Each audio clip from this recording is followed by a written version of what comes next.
জয় জগন্নাথ, জগন্নাথ স্বামী কি। হরে কৃষ্ণ। শুধু ভক্তবৃন্দ, আমরা এখন আমাদের ইস্কন রাধানগর জগন্নাথ মন্দিরে আছি। আমাদের রথযাত্রা শুরু হচ্ছে। আজ অধিবাস অনুষ্ঠান আছে শ্যামপুর ফুটবল ময়দানে। তো জগন্নাথ বলদেব সুভদ্রা অলরেডি আমাদের চলে গেছেন, রথ ও শ্যামপুর ময়দানে চলে গেছেন। সেখানে সন্ধ্যাকালে অধিবাস হবে, ভজন কীর্তন, হরিকথা এবং প্রসাদ বিতরণ ইত্যাদি প্রোগ্রাম থাকবে। এখন আমরা এই মুহূর্তে আমাদের রাধানগর যে জগন্নাথ মন্দির আছে সেখানে উপস্থিত আছি।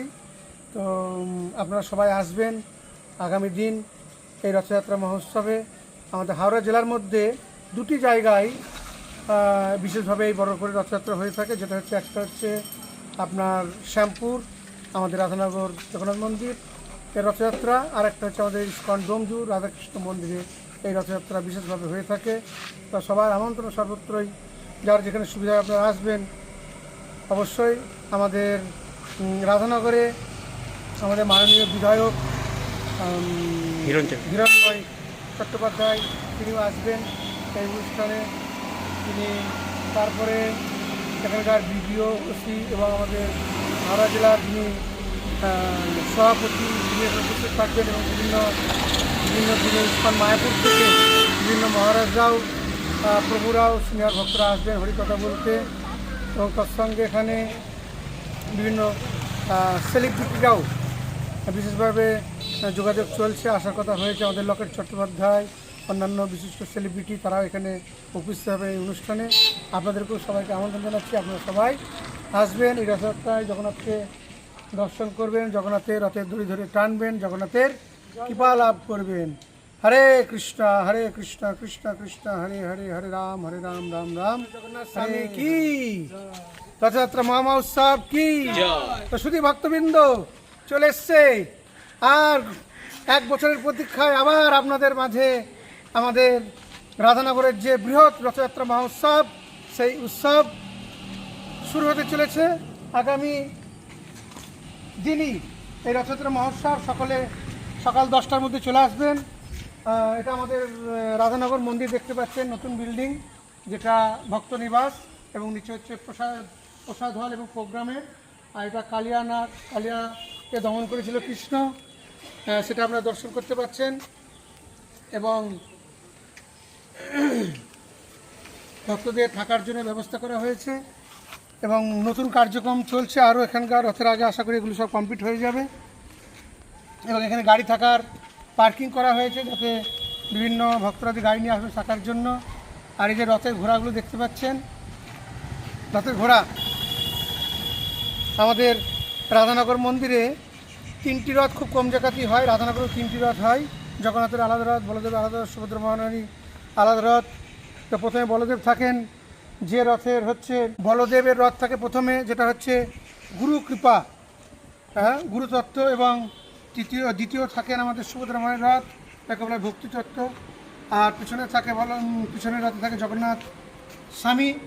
তো সেটা হচ্ছে আপনার ভগবানকে লাভ করা। তাই গুরু কৃপা বলে ভক্তি লাভ হবে, সেই ভক্তিতে সে ভগবানকে লাভ করবে। এই 3টি রথ আমাদের রাধানগরে হয়ে থাকে, মায়াপুর হয়, কলকাতায় বিভিন্ন স্থানে হয়।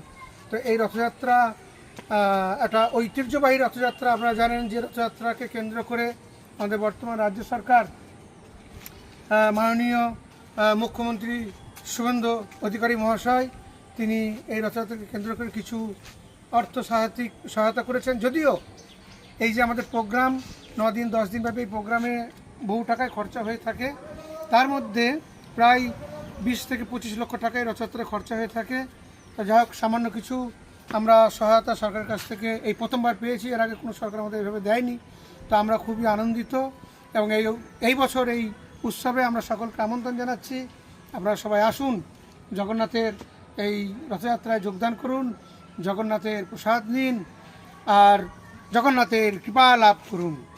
এই সামনেই আমাদের দেখছেন নতুন মন্দির নির্মাণ হচ্ছে। আগামী 2027 সালে আমাদের এই মন্দির পরিকল্পনা চলছে। প্রভুপাদের কৃপা, গুরুদেবের কৃপা হলে এটা সুসম্পন্ন হয়ে যাবে। এবং এখানে ভক্ত নিবাস আছে, এটা হচ্ছে মন্দিরে যাওয়ার জন্য আমাদের শ্রী মন্দিরের মূল প্রবেশদ্বার। আর এখানে আগামী দিনে আমাদের পরিকল্পনা আছে যে একটা সুন্দর নৌকা বিহার হয়, তার জন্য একটা সুন্দর পুষ্করণী করার।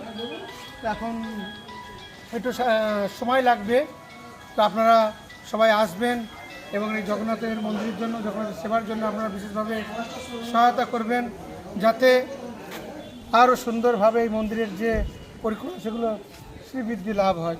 হরে জয় জগন্নাথ স্বামী কি, রথযাত্রা মহামহোৎসব কি, শিল প্রভুপাদ কি, হরে কৃষ্ণ। শুধু ভক্তবৃন্দ জয় জগন্নাথ। তো এখন আমরা ধীরে ধীরে মন্দিরে যাব। মন্দিরে গিয়ে আপনারা জগন্নাথ বলদেব সুভদ্রা মহারানীকে দর্শন করবেন। তার পূর্বে ইস্কন প্রতিষ্ঠাতা আচার্য শিল প্রভুপাদকে আপনারা দর্শন করবেন। প্রভুপাদকে দর্শন করে তারপরে আমাদের গুন্ডিচা মন্দিরে গিয়ে প্রভুপাদকে দর্শন করে তারপরে আমরা হরিনাম সংকীর্তন সহযোগে জগন্নাথ বলদেব সুভদ্রা মহারানীকে দর্শন করব গুন্ডিচা মন্দিরে। এবং জগন্নাথ বলদেব সুভদ্রা মহারানীকে খুব সুন্দরভাবে আজকে সুসজ্জিত করানো হয়েছে। সুভদ্রা মহারানীকে এবং জগন্নাথের পাশে সেখানে স্বয়ং লক্ষ্মীদেবীকে রাখা হয়েছে এবং হরিনাম সংকীর্তনের মাধ্যমে আমরা জগন্নাথকে দর্শন করে আমরা আবার